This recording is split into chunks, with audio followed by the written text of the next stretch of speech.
Hey everyone, welcome back. Welcome to listening. Welcome to watching. Welcome to episode 130 of the Retro Gamers Podcast. Larry here.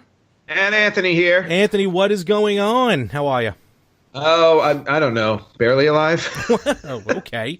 I mean, in Los Angeles, that could mean a lot of things. Smogs, wildfire, snow. What exactly is the... The apocalypse is here. You know, if you're ever wondering where it was, I mean, hell froze over. It snowed here. The weather, it's been cold. It's been rainy. Yeah, I just heard regularly rainy. I just heard on the news there's some sort of big like hotel or something that's like threatening to fall off the side of a mountain or something. Cool. Something House, Houston House. I can't remember the name of it. But you know what I'm talking about. It's like right on the edge of a hill. Is it not the Hearst House? I think the Hearst House or something. The Hearst House. Yeah. It's threatening. Yeah, that's like a huge like tourist destination to go to, where like, you know, it's this giant mansion that that has I don't know how many rooms. Is it William Howard Hearst's? What? Is it William Howard Hearst's? Yeah, okay. William something Hearst. William Henry Hearst, I think. God damn. Howard. Don't ask me these questions this early in the morning. All I'm saying is it's going to fall off the side of a mountain, apparently. So I don't know. All right, well, that will be fun to watch. Oh, yeah, that'll be a real tourist attraction. Yeah, if I can catch it on I'll live stream it for the Retro Gamers and put some 8-bit music. It'll be as big as the shuttle working its way through the streets of Los Angeles. Yes, and that was an amazing day. I can only imagine. So we are back, episode 130. It's kind of, first of all, I want to mention, kind of lately, we've been getting a lot of new fans on the Facebook page, a lot of new likes. So thank you very much, everyone who's joining us. We always appreciate it when you guys decide that we're tolerable enough for you to pay attention to. Yeah, and whether you're listening or watching our lovely faces. Yes. So thank you very much for that. And episode 130 last week, huge moment for us. And I know again we want to thank Dr. Anthony Bean for being on the show. Mm-hmm. Absolutely, Dr. Bean was fantastic. He really was. He was awesome. Yeah, he was. Well, you know what? I mean, it's nice to have a professional on the show who is also a gamer. Yeah, are we not professionals? No. Are you not entertained? No, I'm entertained. Trust me, I'm very entertained. I was like, but that doesn't make us professionals. That's rude. No, but it was very cool to have Dr. Bean on. And, I think I may have said it last week, but I'll even say it now. And again, I mean it in a good way. Like, you hear professor, you hear, clinical psychologist. So you're like, all right, maybe he's just a guy who's doing research on this topic and doesn't know much about the Zelda portion of the topic. But no, Dr. B, he is a gamer through and through. He's played all of them. And it was just cool to see that, and hope to have him on the show again one day, even just to talk games. I know, exactly. He makes our generation proud. He does, and or he can psychoanalyze me, so that'll be a good hour. Well, I did tell him to do that. Yeah, right. You got to eliminate that Virtual Boy fetish you have. Oh, you're going to be very unhappy later on then when I have some news for you. Oh, no, trust me. I will not be unhappy because it's never going to happen. Never going to happen. So, that's not the song. We're going to do, I know. We're going to do a little, this is kind of like a free-form episode. We're just going to have some fun with this one. Yeah, we're going to ad hoc some crap this week. Yep. Because, Larry's too busy to actually prepare. So I have been busy, period. Listen, March, I got a busy month this month, my friend. The Islanders, are you dealing with March Madness? They're in playoff contingency. I got the rest. I got games. This network pays for those tickets. I mean, I paid for those tickets. Yes. This network pays for those tickets. I'm sure. It's like when you say that, it's because the Islander tickets are probably like $5. Ooh, ouch! No, sir. No. Ooh, sorry. Where are the Rangers? I'm sorry. What position they're in? That's okay. They are in rebuilding mode, which is fine. Every team does it. The Islanders did it. The Islanders did it for 30 years.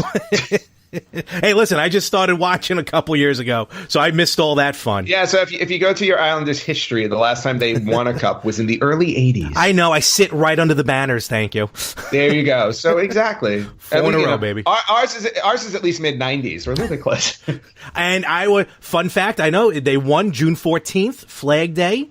because I was at a Mets game and more people were watching the Stanley Cup in Shea Stadium than they were the baseball game. Well, at that point, they should have turned the baseball game up and put the hockey game just up on the big screen. I mean, they didn't show gameplay, but they kept showing the scores, and this is just for fun. And then I remember I won tickets. Me and a friend of mine won tickets to that game through school. I was 14, so I was in the 8th grade, and it was me and her, and we needed a chaperone. Obviously, the teacher couldn't go, so her father ended up going. But then when he realized that, I am not a hockey historian. Was that Game 7? Oh, yeah. Okay. So Game 7, the Rangers haven't won in 40-something years at that point. So when he realized... years. Yeah, so when he realized, wait a minute, this is Game 7 of the Stanley Cup, he did everything he could to back out of this game, but he still had to go. But we just happened to sit right behind a cameraman, behind and above a little bit, the cameraman, and the cameraman had a monitor pointing straight up with the hockey game on. So everyone in our section was like huddled down watching the hockey game. It was awesome. And definitely the hockey game worth watching. No, it was nuts. I mean, And if you ever want to see that again, they did release it on DVD. Did they really? That's cool. Yeah, I have it. The New York Rangers collection. It has the Eastern Conference Finals and then the Stanley Cup Finals. So all 7 games for both. Oh, that's cool. Mm-hmm. That's cool. I did download. Actually, I do have, even though it was a losing effort, and when I used to watch football, I did download the Super Bowl when it was the Giants and the Patriots. When the Giants beat the Patriots, ending their undefeated streak that year. But to me, that's one of the best. Oh, you mean the undefeated streak where they cheated? I didn't say anything about that, but they were going. Yeah, no, the undefeated streak where they cheated. But to me, that's the best Super Bowl I've ever seen. So I downloaded the entire game. It was the best Super Bowl I've ever seen because the Patriots lost. Shut it. So, but actually, at this point, I don't care anymore. So XFL 2020 hashtag. Oh boy. So, but we're gonna have some little fun here. I was hanging out, just kind of chilling, doing some stuff, playing Tetris 99. As this, you're a little obsessed with that, aren't you? Well, this week, it's already over by the time this podcast drops. But right now, as we record, it's the tournament where basically this weekend you have to rack up as many Tetris Maximuses as you can, which is basically meaning winning the game. And the top 999 players basically win 999 gold coins on the Nintendo eShop, which basically is $9.99. All right, cool. Mm-hmm. Okay. I've come in 3rd so far in the tournament. Nice. Yes, I cannot get that elusive first place. You can't get that first, it's killing me. You just got to keep doing it, man. But now I'm just obsessed. Well, we talked about it last time. I'm obsessed with Tetris, and I'm just, every time I can. I didn't even realize that I had Tetris as a digital download on the Wii. Oh, really? What happens is the Wii, the Wii's very underrated as far as its online games. Mm-hmm. It was called WiiWare. I'm not talking the Virtual Console. And I know you didn't have a Wii, right? No, okay. The Wii was one of the very few consoles I didn't buy because I did not want to stand in my living room with those nunchucks swinging things in the air. You didn't have to do that. I mean, it was fun, but you didn't have to. Yeah, but that's what it looked like to me, and I was like, oh, no. That's how it was advertised. Don't get me wrong. Yeah, and I looked at it and said, no. I mean, you technically have a Wii now anyway with the Wii U. So I have, right, and I have a Wii. That's right. That's right. I bought one finally, like a year or two ago. So still haven't played it. What you should? Awesome, I'm telling you. I know there are a lot of games like for Skyward Sword. Like I have to go play that. Yep. Mario.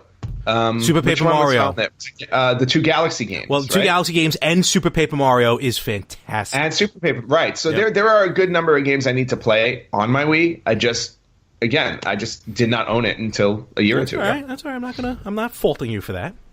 No, there's no fault needed. I don't own a Virtual Boy. The fault is within. Well, you technically do now. Well, I kind of do. Although it's definitely on life support. Oh, that's not good news for the news I have a little later on in the show. No, but it bears reminding that I have not forgotten what I had promised our listeners would happen to said Virtual Boy, and I guarantee that it will be happening soon. Everyone's waiting with bated breath. Oh yeah, I know. I'm just keeping that suspense. I wish I knew what that term meant. So on the Wii, again, besides the Virtual Console, they had what was called WiiWare, which is basically first-party digital download games. They weren't available on physical media. It was just download, and that's where you started to see a lot of these like budget titles. Even the PlayStation had them. A lot of these just anyone's making anything. But there were a really good select few WiiWare games that were actually really good, and for a little while, because of the Virtual Console, I would accredit this to credit. Sure. Yeah. You use the word correctly. Once in a while. A lot of the WiiWare games were really either re-releases, sequels of older games, or some sort of like remix of a game. For example, the Tetris that I was talking about, it's called Tetris Party. Actually, probably one of the first Tetris games that you can play competitively online. Not in the vein of Tetris 99, it was one-on-one, but you can still play online. Not anymore. That portion of the Wii channels is closed. There were three of the best games that Konami put out were all on the WiiWare, and they were all, one was a sequel, God bless. Three games that came out on the WiiWare that are some of the best games. One's a sequel, one's a remake, and one's kind of a remix. They're called the Rebirth series. Contra the Adventure Rebirth, Castlevania the Adventure Rebirth, Contra Rebirth, and Gradius Rebirth. Games are fantastic with, souped up graphics, but still had that old school feel. Alien Crush. I think we remember Alien Crush from TurboGrafx. Oh yeah, 16. Alien Crush, which I have on my TurboGrafx. Yep. Have you had a chance to play it? Nope. Okay, fair enough. It was an awesome pinball game. I have too many games. I know. They made, I don't remember the full name of it, but basically it was like a sequel to Alien Crush. There was a pseudo-sequel to Blaster Master on the WiiWare. Nice. A lot of cool games. Ooh. And speaking of Blaster Master, I just want to give a really quick shout out to friend and guest and former, and he's filled in for you as co-host on the show. Just a big shout out to Rich, who after all of these years finally beat Blaster Master. Did he really? Yes. Awesome. I honestly thought, I used to go back and forth with him all the time because I thought he beat it as a kid because he used to play it all the time. He's like, nope, never beat it. I said, you need to get back on there and beat it. So on the episode, you said that, yeah. Yeah. So he downloaded it and he beat it. So kudos to you, Rich, for beating Blaster Master. It only took you 30 years. Listen, sometimes it just takes some time to find that stupid frog. That it does. So the WiiWare, and it's kind of a shame that now with the Wii channel gone, a lot of these games just are going to get lost to history and to the internet at that point. But there were just a lot of... The WiiWare was awesome because it felt like it was like a genesis, no pun intended, of online gaming for a lot of these games that aren't for lack of a better term, worthy enough to have a physical distribution. So if you just throw it up online, like Contra Rebirth would probably done poor sales, but as a digital download, it's so easy. Yeah, well, I mean, digital downloads change the way that we game. No, I mean, let's face it. Yeah, exactly. Especially as our society moves into everything becoming digital, people don't buy DVDs as much as they do anymore because you can just download the movie and watch it yourself, or not even download anymore. Now we're in live streaming, so everything's just sitting on a server everywhere. It's why you have Netflix and Hulu, and soon we're getting Disney Plus, and you got CBS All Access, so all of these places. And not only that, they're making content specifically to just watch online. So in other words, it's like Netflix. All this original programming is on Netflix now, right? Oh yeah, they do. Hulu. All of them have this. Yeah, all of them have original programming. I mean, Netflix just sunk $2 billion into new content. Did they really? Bought? Yeah, they did that, and they bought the CBS studio where they film Price is Right. Did they really? Yeah, they bought that because they are now gonna have their own studio. Wait, are they booting Price is Right out there? Yeah, CBS is moving from there. So I know. Bye, Drew Carey. But same thing with video games. Like you're saying, it's like there are certain games where it's like, all right, it's like these games aren't worth $50. Even like if we put them out for 20 or $25, big deal. It's like throw it online for $5.99, $6.99, $7.99. It's a nice, it's a nice stream of games. Exactly. And there are a handful of games that do get like that special edition physical release, because now some of that goes into play, like, those People at Limited Run and other print on demand. I love the People at Limited Run. They send me my games. God, I hate Limited Run. My orders go through. But there's like Strictly Limited Gaming, which kind of does the same thing, and there's another one that does it. But they're out there. But that WiiWare, if you go back and just even look at the history at this point of WiiWare games, I think it really started a lot of the a lot of games that you see now that are digitally distributed. But then that made me fall down the rabbit hole of online gaming, and it kind of made me think, what was the first game that I played online? And specifically, what was the first game I played online on a home console? Because obviously the computers were online way before the consoles were. Yeah. I was rocking Prodigy back in the day. Prodigy. Oh, man. Message boards galore. Message boards. Do you remember when you were on, like, Prodigy or AOL or whatever you had at the time? Like I had the original AOL when it first came out. Well, that's what it was. That Prodigy was before AOL. Right. Yeah. But going into chat rooms and just talking to random people that you didn't know, it was okay back then. Yeah, or going to what now would be a website, but like going to somebody like a company's AOL page. Perfect example. Like we were big wrestling fans, would always go to WWE's AOL page. I forgot about that. And then because they had to have pages dedicated to America Online. Yes, they had to make them specifically for it before the internet web browsers became a thing, and we would click on an image and then wait for it to slowly come in. Look, like this because of how slow the dial-up was. We know that now, but back then, I remember like going from like what did it start at? Like 9.6K to 14.4 to 28.8. I think it maxed.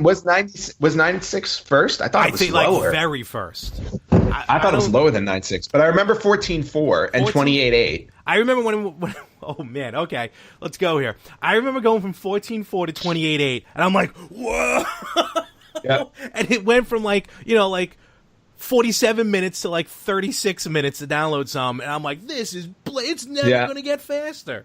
Oh no, I remember, and because I remember one of the things I did at the time, because again, big wrestling fans, were downloading entrance music. Downloading wrestling entrance music and then using it on my computer. So like when my computer would boot up, it would play a theme. Yep. And then when you did something else, it would play a theme. Just because you were able to play around with all that stuff. Yep. And you still can, of course.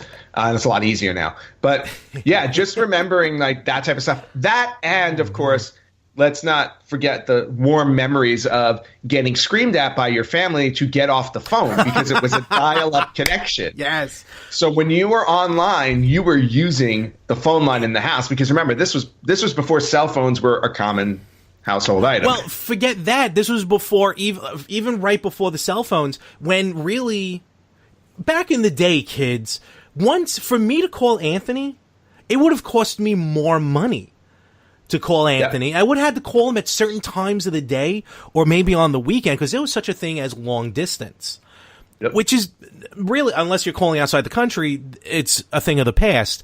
Even for those who still have a landline system, cell phones completely did that away. But yes, going online, you had to, get. Is anyone on the phone?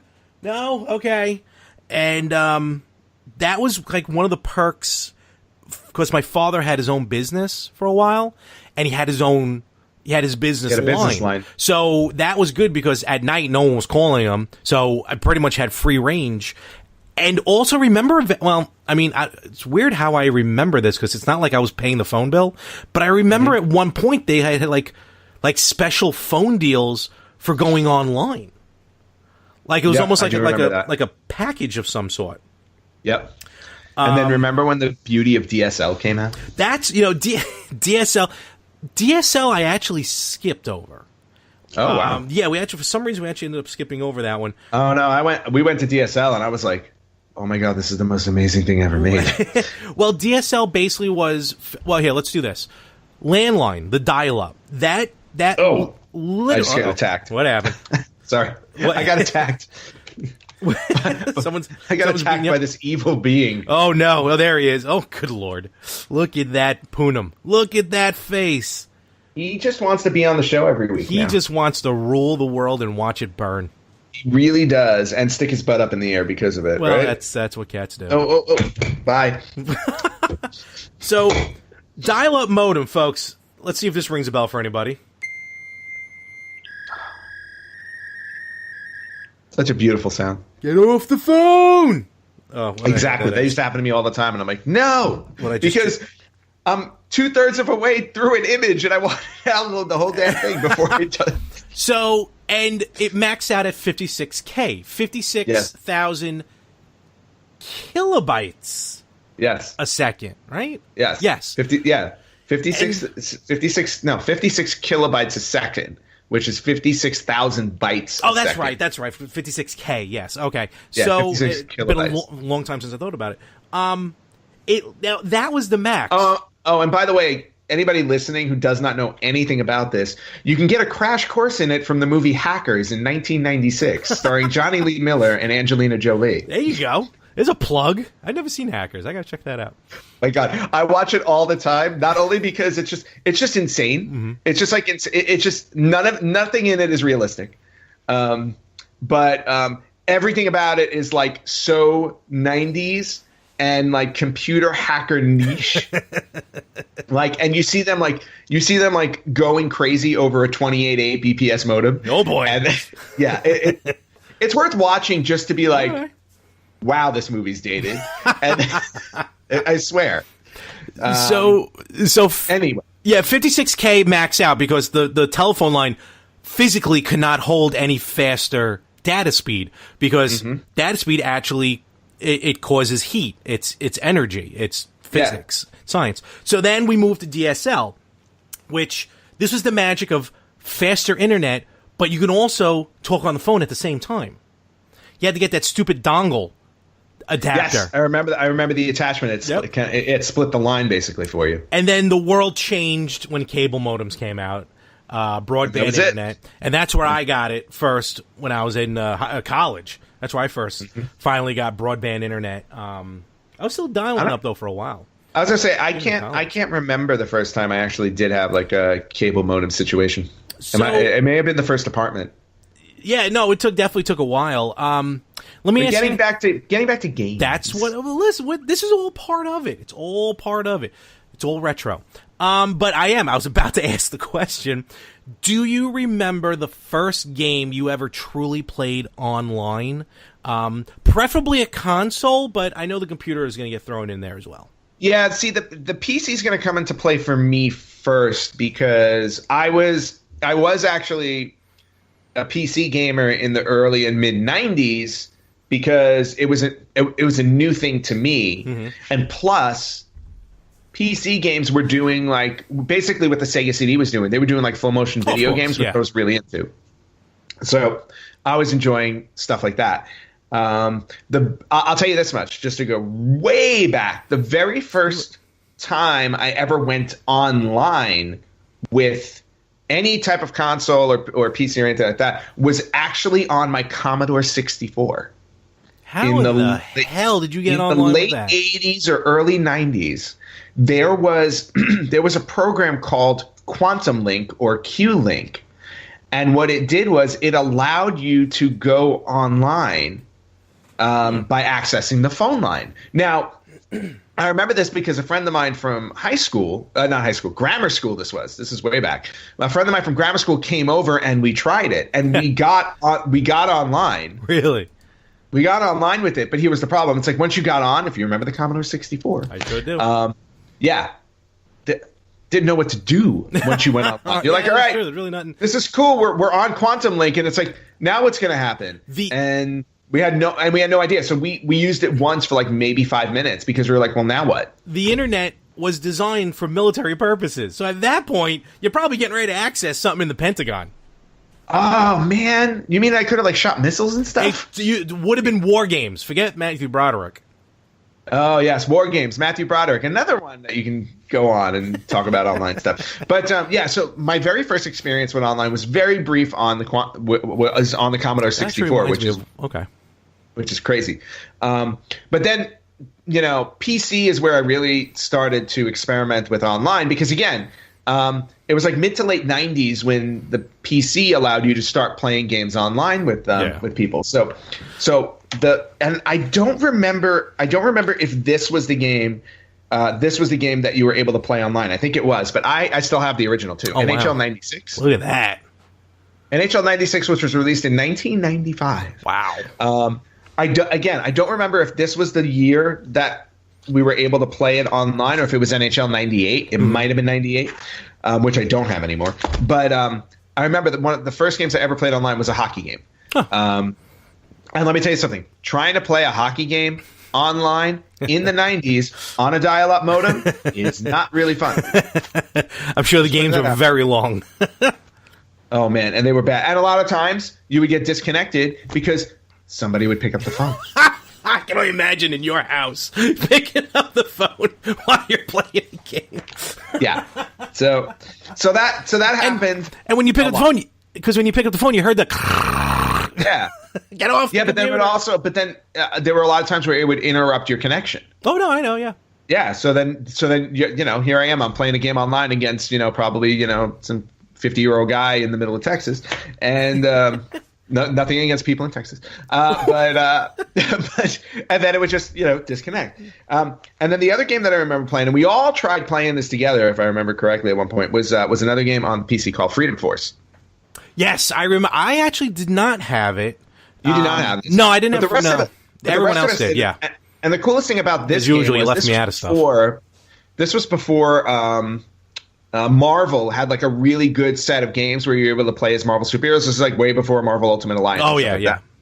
And what was awesome about this game was they had a standard play mode where you could play through a story mode with superheroes they created for the game, but they also had to create a superhero mode, yes. And they had enough in there where you basically could recreate the entire Marvel universe.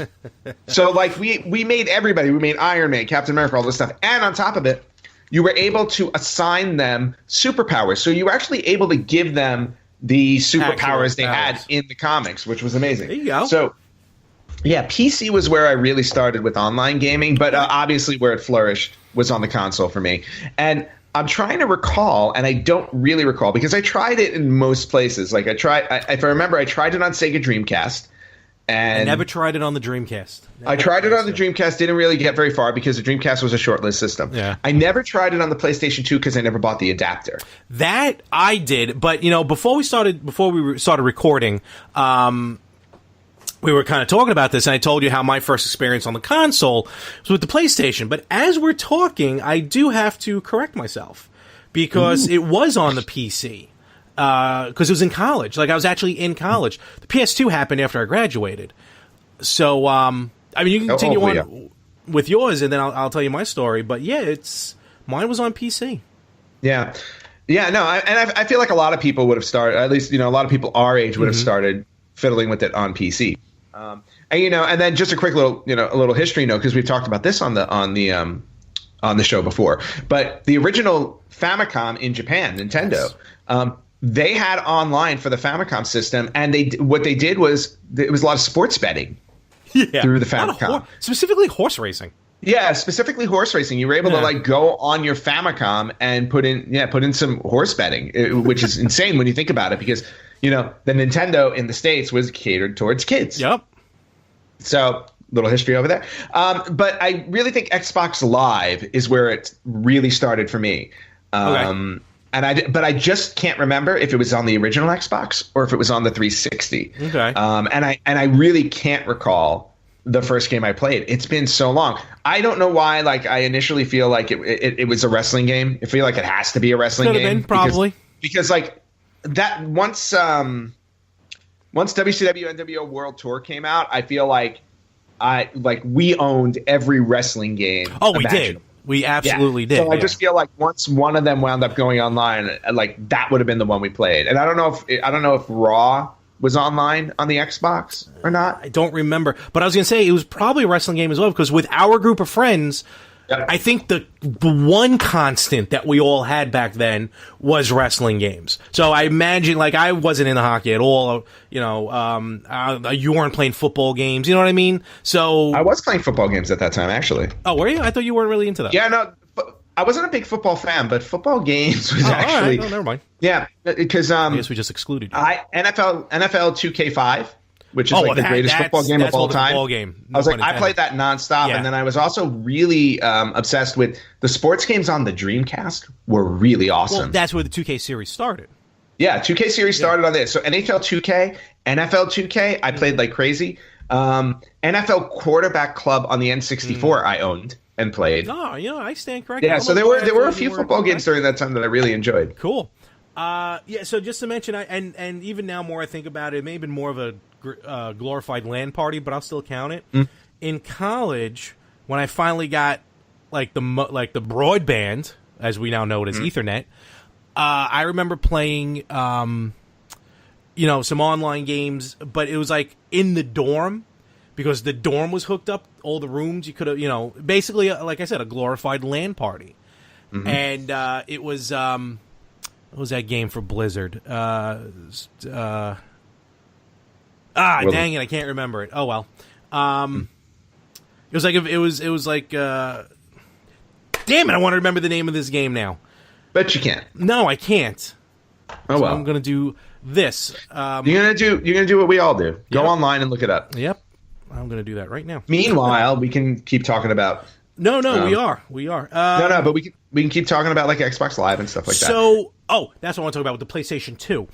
I remember really like true online gaming, not just a LAN party, was on the PS2. The PS2 originally, and I feel like this was very forward thinking for Sony, because it was a long time between the launch of the PS2 and when these came out, even though you didn't need both peripherals. For this to happen. What did I say? Not peripheral. Oh. But you were able to upgrade the PS2 with a hard drive and a modem.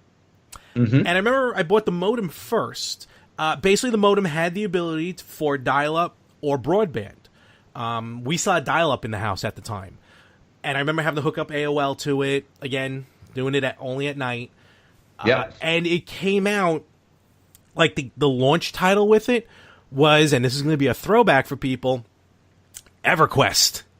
Oh man! Which was the precursor? EverQuest. I remember that to I think I had World it on of Warcraft. PC. Yeah, I mean, so I remember going on there, playing EverQuest. I probably played it for about a month when I'm like, all right, I don't know what I'm doing here. But it was just very cool to play online on the PS2, and then later on, I got NBA 2K. It had to be like 2K1 maybe. Okay. Or maybe NBA 2K, whichever one came out on the PlayStation. And that was the first time I actually played against my friends on the PS2.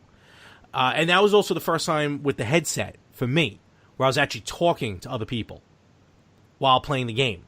And I remember distinctly I was playing a game. I was deep into the game. I was actually winning.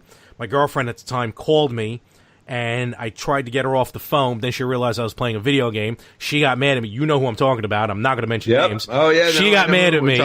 I'm trying to play the game, and long story short, that was a very long evening for me. So, StarCraft. It was a very disappointing evening as well. It was. Let me go back. StarCraft 2 is the game I first played online for the LAN party. Okay, StarCraft. And I got my butt handed to me over and over again on that one. Oof. Nice. Oofa.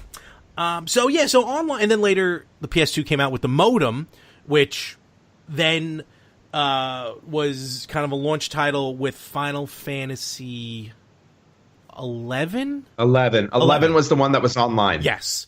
Played that for a little while, and then again, I'm like, this is like EverQuest. What the hell am I playing this game for? So, not saying go back to EverQuest. I forgot EverQuest and just how huge it was. I mean, if everyone knows World of Warcraft now, it was like that for EverQuest, and then just fell off the map when World of Warcraft Well, started. I think games like Warcraft came out and stuff, and everybody just moved over. It was just game over for EverQuest. So, Pretty much. And then, as you mentioned, we evolved to Xbox. Now we have Xbox Live, the PlayStation Network, and Nintendo Online Service.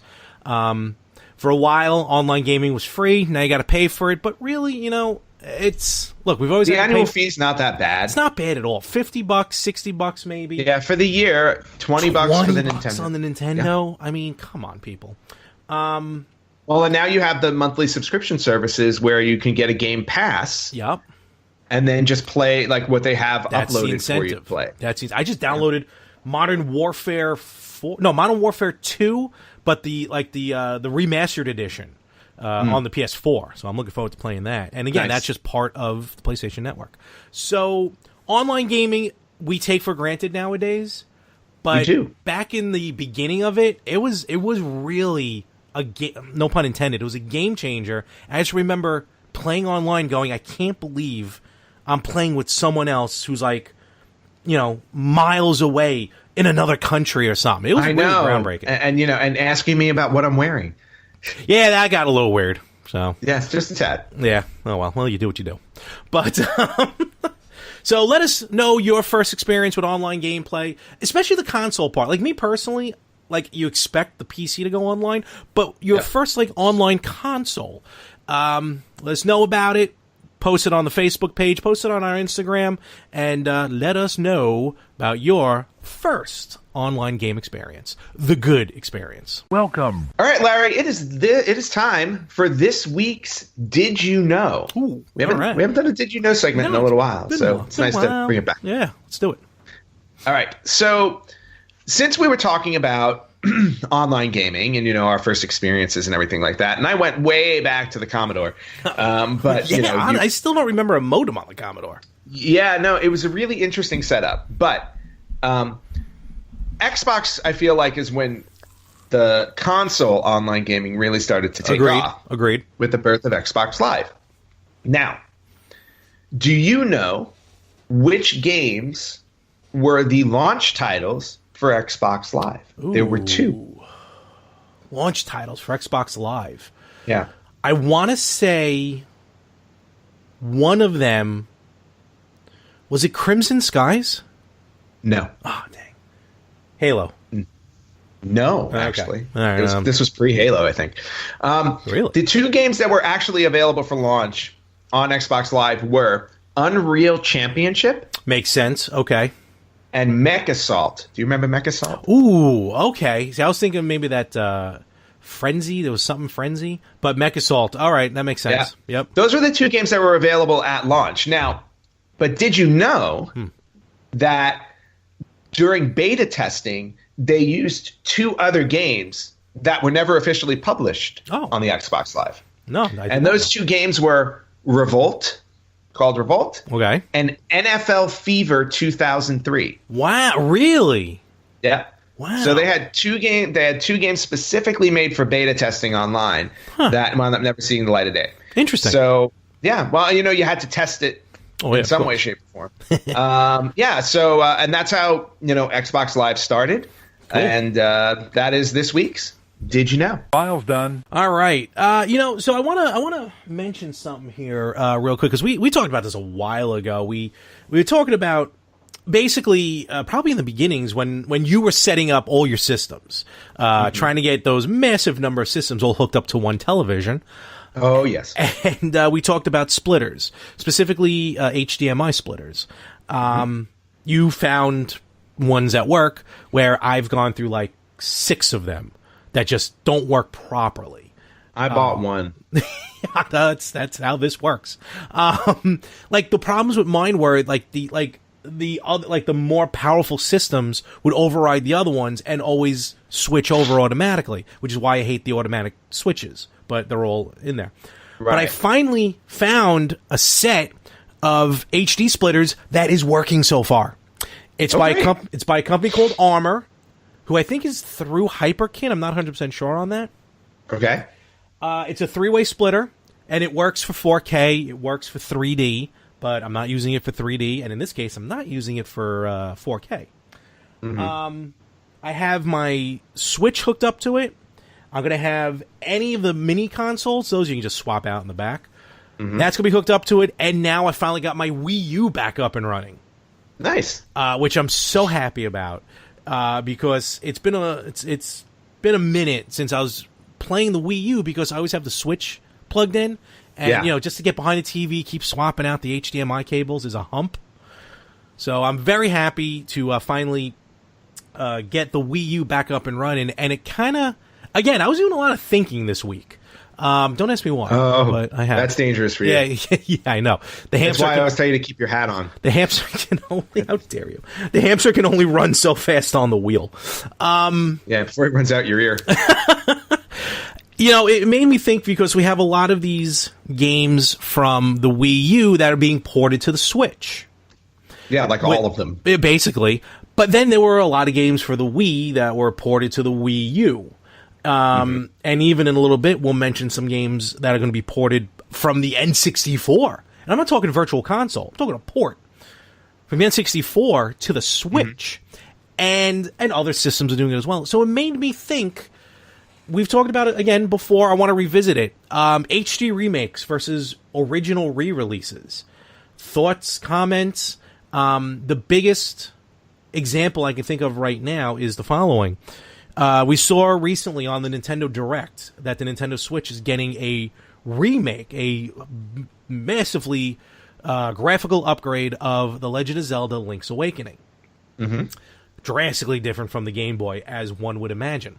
Oh, yeah. But also, which I actually stumbled upon first just looking at the coming soon section on the Switch. Like every Tuesday, I'll go online and check out the coming soon to see what's new on the list. And out of nowhere, I saw a game called Turok.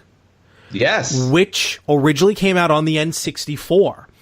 Basically, imagine GoldenEye, but you are a Native American and you're fighting dinosaurs. So, as they were wont to do back then. But when I'm looking at it, it doesn't look like Turok is getting a graphical upgrade. Right. It's probably going to run in 1080p, but it's still got the polygons and everything. Mm-hmm. And again, it made me wonder, because I've already expressed my concerns about Link's Awakening, kind of the bubbliness of how it looks versus the Game Boy. And since we last spoke, I think correct me if I'm wrong, you were into HD remakes. Do you still feel that way? Would you rather nowadays maybe see just re-release? It'd be cool to re-release the original. Well, it's not that I prefer one over the other. I actually enjoy both. Okay. And here's why. I think the obviously there's something about playing the original. You know what I mean? It's a nice nostalgia trip. Especially when you were younger playing these games. These games had an impact on our lives in some way, shape, or form. So we connect to them in their original state. So I feel like for people in our generation who originally played these games in the 80s and 90s, playing the original takes us back. And I feel like we have a good, we get a deeper emotional connection to playing the originals. Whereas the HD remakes, I feel like, are trying, they're obviously trying to take advantage of the current systems and, what they can do, because obviously they're a lot more powerful. Mm-hmm. But on top of that, you're also opening these things up to a whole new generation of gamers. People who didn't originally play these games that probably would not go back and play the original because it's old and 8-bit and blocky and stuff like that. The simplicity of the graphics. Yeah, they're very, very simple. Now, some people enjoy doing that, but I would say in general, people who have grown up basically on anything from the Xbox 360 on, mm-hmm. Probably will not go back unless they do some type of HD remake. Now, but for me, I feel like playing the HD remake is just as rewarding for me as playing the original, because we're getting to that point where we're getting more used to the current gen graphics. A good example, I was talking to a friend of mine who is also an avid gamer. He owns every system. Nice. And every system I think almost ever made. He also has a pinball arcade in his garage. He turned his garage into a pinball arcade. Yeah. That is awesome. So yeah, it's really cool. But he was telling me, he's like, I went back and I was playing something on the PlayStation. He's like, PlayStation 1 games do not hold up.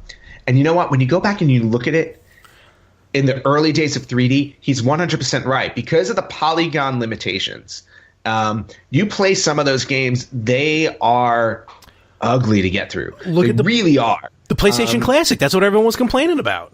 Right, exactly. When you play the PlayStation Classic, which is now $40 at Walmart, by the way. Yeah. But you ordered it full price. Yeah. When you play the PlayStation Classic and you look at these games, you're like, wow, the graphics are really bad. It's like, yeah, I was like, now they're bad. I go, it was the early stages of 3D. It was the dawn of 3D. Now obviously games look beautiful. So in that respect, I'm actually for taking games for the early 3D based systems and upgrading them into HD remakes like Resident Evil 2. I mean, if you look at Resident Evil now, and Resident Evil, to be honest with you, on the PlayStation, actually looks pretty damn good. Oh no, it looks it still holds up. For the limitations they had, they made that game look good. I was like, but then you look at what they did with Resident Evil 2 on PS4 and Xbox One. I mean, it's astounding. It's beautiful to go through. I was like, and you still get the same experience you did when you played the original Resident Evil 2. So I'm perfectly fine with them doing HD remakes of games. Okay. But at the same time, like for Link's Awakening, when that comes out, I would actually be happy if they offered the new version and the original version. Okay. And maybe it's hiding in the game. Maybe. Buy it. Maybe. Possible. And I kind of, like with this, and I didn't read, if I'm misreading it, with Turok, I feel like maybe it's kind of like a mix of both, where you still kind of get the old graphics, but, it's a smoother game, literally a smoother gameplay, because it's in 1080p, it's running faster, things like that. But, like, you still kind of get the polygon look to it. So maybe there's a happy medium as well between the two, which I think would be kind of cool to see. Yeah. So. Well, and I know you're very... I know you have a stickler. I don't want to say an issue, but you'll take a little bit of exception to when they change the graphics completely. Like Link's Awakening is like this really like cartoonish kind of look to it with the cell shading and stuff like that. Yeah, it's weird. I don't know. Like, look, I get it. Not like, hey, let's re-release the Game Boy game on the Switch and charge, $40-$50 for it. Well, that's how much it probably cost back then. I get that. But I don't just like the over bubbly. I can only call it bubbliness of it. I don't know. It's just, again, maybe it will wear off. I'm pretty sure it won't. But I just always go back to Wind Waker. Remember the reaction to Wind Waker, and then once the game came out, what the response was. Right. That's where I always go.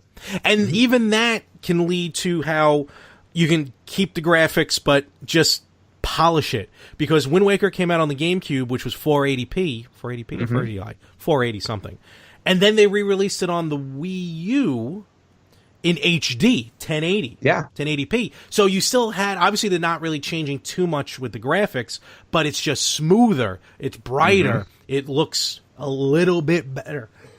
And I am dying. You are dying. So, I see. You this is just gotta killing me. Get off your soapbox for a minute.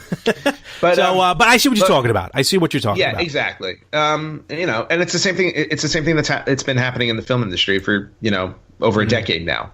Remakes, or even when they re-release a movie remastered in 4K. Yeah. How about all the how about when VHS tapes were transferred over to DVD? Now we're getting higher quality films, on DVD, and then of course, to your point, Blu-ray and 4K and HD and 3D. What I find funny is I don't know, maybe I was just out of curiosity if you know anything about this. I feel like with the HD and 4K re-releases, when they touch them up in 4K, I feel like black and white movies benefit from that more than color movies. I don't know why. Every time I see a black and white movie that was... my perfect example is the Criterion Collection Gojira, which, for those who don't know, is the original Godzilla from the late 1950s. Fantastic movie. Yeah, pretty much. It was a hint when they upgraded that to HD for the Blu-ray, it looked phenomenal. But when they upgraded other color movies, it was weird. It was I see something, but just black and white really benefited from it.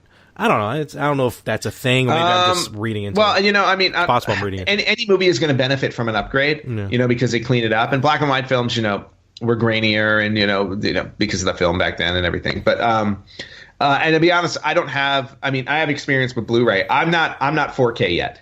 I haven't gone the 4K route yet. Once you go 4K, you don't go back. Well, no, I'll just wait at this point for 8K. No, that's coming out. That's a real thing. Yeah. No, I know. I'm just like, at this point, it's like I can go buy a 4K TV for like $300 now. And a year from now, they're going to come out with a new one, and then it's like, whatever. I'll just wait. But yeah, I mean, but I feel like, upgrading film as a way of preserving it is, it's a wonderful thing, because in other words, it helps to keep it current, and me, I'm very passionate about film history. Of course, yeah. The same way, but the same way I'm passionate about video game history. I believe that there is a place for both, where you can, uphold the classic original style of the game while also offering, an upgraded version for today's players. Kind of like there's been a couple of games that have come out. I think Tecmo Bowl Remix or Tecmo Bowl something came out where you, on the fly, you can play with the updated graphics. You hit a button and it goes back like to the 8-bit graphics, which is awesome. You play, yeah. So maybe that'd be cool if they did that with Zelda, with Link's Awakening. That would be awesome. Oh, that would be really cool. Probably not, but yeah, that would probably be cool. Not. All right, so that's cool. It's a nice revisiting of that, especially with some of these games that are coming out. And we got some other news that has nothing to do with the other, but we're going to talk about them anyway. Yeah. We missed it. Well, not missed it, but this past weekend we celebrated Mario Day. Yes, Mario 10th. Day. Yeah, Mario Day. It was Sunday. Yes, March 10th. And Larry, how did you celebrate Mario Day? That hasn't happened yet while we're recording, but has happened after we drop this episode. I'm assuming I probably played a couple of Mario games. That's about it. Okay, fair enough. Dress up as Mario, went outside, collecting mushrooms. Just going to say, I was going to say, at least invite your friend Mario over to play Mario. Oh yeah, actually, that'd be a smart idea. And I gotta record for his podcast too. Maybe I'll do that tomorrow. Oh wait, it's there you go. It was Fastlane. I don't know. Anyway. It was Fastlane. Okay, how was it? It was fantastic. And check out Talking More Wrestling this Saturday at 6:05. Yeah, I don't know. I just thought it was so. But there's some cool deals out there, because there's still some people without a Switch. Obviously, I know not everyone has a Switch, but a lot of people are starting to want a Switch. And right now, I think it's still going on. I don't think it was just on Sunday, but you can check it out. They were doing a deal where a bundle with the system, if you buy the Nintendo Switch and you got a first-party Mario game. Mm-hmm. This is a rarity, folks. It's not often that a first-party Nintendo game goes on sale like this. But if you buy a first-party Mario game, Odyssey, Deluxe U, Tennis, Aces, half off the physical copy when you buy it with the system. So that's not a bad deal. Which is a great deal. It's actually a little bit of a better deal, where you can buy the Nintendo Switch with a $35 credit towards the eShop. Works out a little bit better. Because also, I don't know how long, again, check out the sale while we're here, but online through the Nintendo eShop, those Mario games, Deluxe U, Tennis, Odyssey, I think Rabid Rabbits as well, are $30, $29.99, nice. which is about as low as you're going to get for a game, unless it becomes a player's choice. Right. Which they're not there yet, I think. No, not for the Switch. So definitely jump on those if you can. So check out those deals. And the final. Do you have any gaming news? Yeah, you know what, Larry? It's not all about you. I try. That's why I have now my own podcast. Ow! See? God hates ugly. My cat stabbed me. Get off the computer. I have to record my podcast. Well, yeah, he really does. I think it's called Meow Mix Remastered. That'd be awesome. All right, you have to, for April Fools, you have to somehow put headphones on your cat and get him to sit there for like 20 minutes in front of a microphone. Nice. I will try and do that. And you know what? It would probably get more views than all of our shows combined. Ooh, ouch. Yep. It'll definitely do better than the Virtual Boy sales, I'll tell you that. Okay, enough. Anyway. You can insult this show all you want. Do not insult the Virtual Boy. I will continue to insult the Virtual Boy until it disappears from the planet. Moving over to I feel like we kind of have to mention this. It's and current gaming news. Yeah. But last week, Devil May Cry 5 dropped. That was last week? That was last week. Yeah, Devil May Cry came out on March 8th. Okay. Which was, Friday.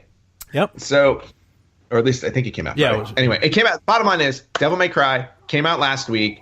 The reviews have been nothing short of amazing. Really? I just wanted to point it out. Yeah, I just wanted to point it out. And I just want to I had quote IGN really quickly because they gave it a 9.5 out of 10. Wow. 9.5 out of 10. Devil May Cry 5's trio of outstanding combat styles set a new high bar for the series, and its mysterious story keeps things interesting along the way. Just absolutely, yeah. Everything I've been reading about this has been aces, and if you've never played a Devil May Cry game, now's a great time to get into it because apparently Devil May Cry is off the charts. Makes me want to go back to the series and play through the rest of them because I played the first one. First one was awesome. And then First one blew my mind when it came out. I never wound up moving on beyond the first one because I remember the second one didn't get really good reviews. They changed things up and it didn't work as well. Wasn't Dante, it was somebody else. Yeah, and then they went back to Dante in the third one and everything was good again. But it was just one of those series that's like I kind of left it behind. But, reading the reviews for Devil May Cry 5 this week, I'm definitely thinking about picking it up, adding it to my collection, and probably never playing it like I do with all the other new games that I buy. Me too, brother. Me too. So I just wanted to put that up. No, that's cool. That's definitely cool. And check that out. Did you mention also as well? Because I feel like my story we can end on mine. A Kickstarter. Yeah, well, that's fine. Yeah, we can end on your ego. So the other thing that I found out about time. Yeah, well, I got to give you a little bit every once in a while. It is your birthday month. So a friend of mine actually told me about this, and I had no idea this existed. Now, for anybody who listens to the show, and I know Larry knows this, I am an avid fan, absolutely obsessive fan of the PC game The Seventh Guest. Yes. It was the first full-motion video horror-based game, puzzle game on top of that too, puzzle mystery game that I played on the PC way back in the mid-90s. Did you play it online? No, you could not play it online. It is available. It is available to buy on Steam, as well as the sequel to it, which was called The 11th Hour. I still own both of the original ones too, that I bought over 20 years ago. However, and on top of that, there was a Kickstarter recently for a fan-based sequel called The 13th Doll that they've been working on for about 12 years. Wow. They started it back in the mid-2000s as a pet project, and then a couple 2-3 years ago, they finally decided we're going to do a Kickstarter to get this sucker done. Okay. They raised the money. The game is really close to coming out. They keep pushing back the delivery date because they're still finessing things. I was like, but there's a sequel to it coming out now, and it was blessed by Trilobite, which was the company that created the original ones, or the company that owns Trilobite now. Anyway, a friend of mine told me yesterday while we were online playing Dead by Daylight, which is my current obsession, that somebody did a Kickstarter for the Seventh Guest board game. Ooh. So I was like, and I literally told him, now, whenever any news for Seventh Guest comes out, I'm usually right on top of it. Yep. I was like, I had no idea this existed. Furthermore, I had no idea that this was a Kickstarter in 2017. Oh, okay. So anyway, they raised the money for it, and so they wound up making the board game. It's coming out now. It said released in February of 19. Now, I don't know if it officially came out or if they're running a little behind. But any fans of The Seventh Guest, you can buy the board game by just doing a search. You can go to the page and do a pre-order for it. It's $69.95 for the Seventh Guest board game, the basic board game. Is that like the going price for board games now? No, no. A good board game now can run about $60 or $70. Okay. There's one game, actually. There's a board game called Gloomhaven that I do not own that everybody raves about because you can play it by yourself or with other people, and it's a game where the story continues every time you play it. Oh, wow. Yeah, there are a lot of board games. There are games like that my friends and I play. Okay. We'll have to do a whole board game episode like we've talked. But Gloomhaven retail price is $140. Oof. Yeah. Wow. So anyway, but getting back to Seventh Guest, The basic board game is $70, but then you can buy other things for it, and that's where the prices start to get crazy. Now, I will be buying the basic board game. There's no question about it. I was like, but then they have another game called The Seventh Guest Infection Special Edition. Now, Infection was a game that you played in the game. Oh. It was like one where you played against the antagonist in the game. You played it. It was basically like Othello in a way. Yep. I love how Othello keeps popping up in our show. Well, it is Othello and it's not Othello, but it's basically Othello. I gotcha. And you can buy that game for $47.50. Oh, wow. And then on top of it, they made miniature figurines that you can add to your game. Here we go. All right. So one of them... Welcome to my world with amiibos. Right. So they have they have a couple of miniatures that are like $13, which is fine. Right. But then they have, I guess, more... I don't know what these are made out of, but there's like a figurine for $45. Okay. Oh, and then there's an extremely limited personalized miniature figurine. You got to have that one. $900. Are you kidding me? Is it made with human bone? Lord. They better do some magic. $900. And then on top of that, there are other things you can buy. Like there's a Sphinx spirit board, which is basically a Ouija board. Disgusting. For $99. Sphinx. Okay. For $99. Mm-hmm. You can buy a model kit of the mansion from the game that you can actually put on the game board for $95. So in total, if you were to get, all right, not counting the special limited edition mortgage figurine, you're looking at a chunk of change here for this. Well, no. You can play the game just with the $70. No, but I'm saying... if you bought everything. I know you bought everything. You want everything.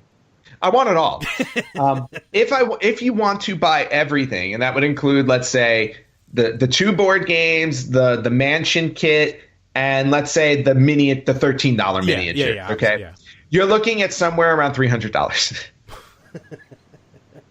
I'm lying. $250. Okay. Well, that's more reasonable. Much better.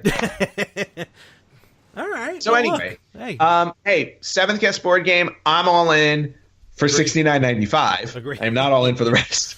But if anybody else out there, knows the Seventh Guest, loves the Seventh Guest, check out the Seventh Guest board game that's available online. All right, cool. And we are going to Larry? wrap this up with this news that I love. This news, Indiegogo, which is. Like Kickstarter, but when you donate money, you're already out of the money, no matter what, because it charges automatically. Has this awesome situation here that you can buy game cases, custom game cases for a certain system that didn't really have. It was a portable system that really didn't have game cases like the clamshell, like what the 3DS games look like now, clamshell cases. The title is the Virtual Boy Collector's Game Cases. Because as we all know, the Virtual Boy games, which I have 5 of them actually, did not come with a clamshell case. Just came with a little dust cover. How fun is it playing those Virtual Boy games? Oh, wait, you don't have a Virtual Boy. Oh. Wow. That cut deep. Yeah, well, maybe you can buy the cases to put the game in and a few of your tears. Dare you? So basically, this idea is actually really, really cool idea. So they're basically game cases as they are, but what happens is you can buy. There's 1, 2, 3, 4 levels of purchasing on Indiegogo for these game cases. Basically, you can buy 2 of them for $10. 5 of them for $15. For $30, you get the True Retro Collector Pack. Now, these are all already discounted off of what would be retail price. Of course, because nobody's buying them. Unfortunately, that is the case. The True Retro Collector Pack is 16 cases, 14 for the entire North American. I was just about to say that's every game ever made on the damn thing. No, not ever.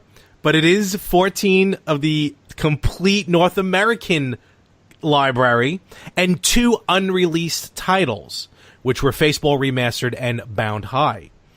Because what's cool is you get the clamshell case, which is red, but then you get the inserts. Like, they'll print up the inserts. So if you buy the 2-pack or the 5-pack, you can select which ones you want, which I think are really cool. Mm-hmm. And then for $50, this is very fascinating. You get the virtual. It is for a lot of people. It is for the Virtual Boy Master Collection. You want? That's rude. $50 Virtual Boy Master Collection, which is 33 cases. Now, this is the entire library of the Virtual Boy. This is astounding news. And as you can see, red. Absolutely. Red. 14 North American games, 3 of which Japan did not get. 19 Japanese covers, 8 of which were exclusive to Japan. And that one's got free shipping within the U.S. So they are... they got a ways to go. They're looking for $15,000. They're only 10% of the way there, and they got 16 days left. So I am begging. I know I have fans. Excuse me. I know we have fans out there who agree with me, is what I wanted to say, with the Virtual Boy, who love this system, who have this system, and who have the games, and would think this project is really cool. There's already a link on our Facebook page, or I guess you can just search Indiegogo for Virtual Boy. Check this out.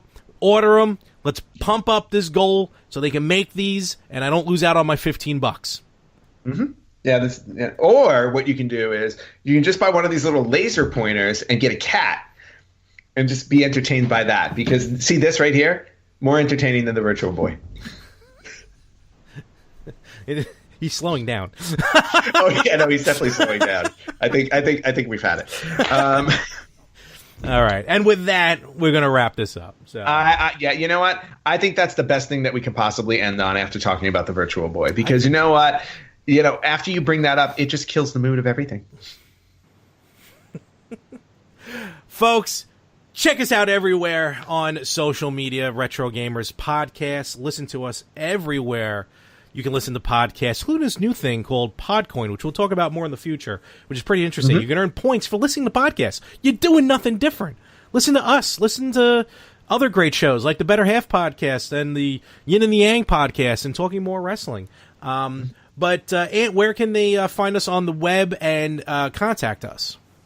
Okay, so you can find us on our page on America Online through 56K modems. Oh, can we still make those pages? That'd be awesome. Can you imagine the Retro Gamers AOL page? That would totally make sense. You can find us on our website, www.theretrogamers.com. You can find us on Facebook, facebook.com/retrogamerspodcast. Larry already told us where you can hear us. You can watch us on YouTube if you want. I don't know why you would want to, but hey, go for it. We have videos. And you can email us at email@theretrogamers.com. And before we close out, just a reminder that depending on when you're listening to this, if you are listening to this first thing on Tuesday, this evening we're giving away 2 copies of the Psychology of Zelda book on our page. Larry will be live at 9 p.m. Eastern to give away 2 copies of the Psychology of Zelda book. Details for how you can earn that is, or how you can enter the contest to win that, are on our Facebook page. Look for the post. Reminder Tuesday. Yes, I will be live on Tuesday. No, yes, we have 2 great copies of, like Anthony said, and we're going to give them out to our winners. There you go. There's one. There's one. And I hate when you do that. Which is why I do it. Folks, with that, thank you very much, and another wonderful week. And always. Hopefully you have a good week as well coming up. I hope so, too. I have no idea what's happening. That's the beauty of life. I am playing hockey this Thursday at the Staples Center. There you go. Cool. After a Kings game? Well, no. I'm playing for the Kings because they suck so badly. They're desperate. There you go. And with that, folks, thank you very much. And we will catch you right here next week on the Retro Gamers Podcast.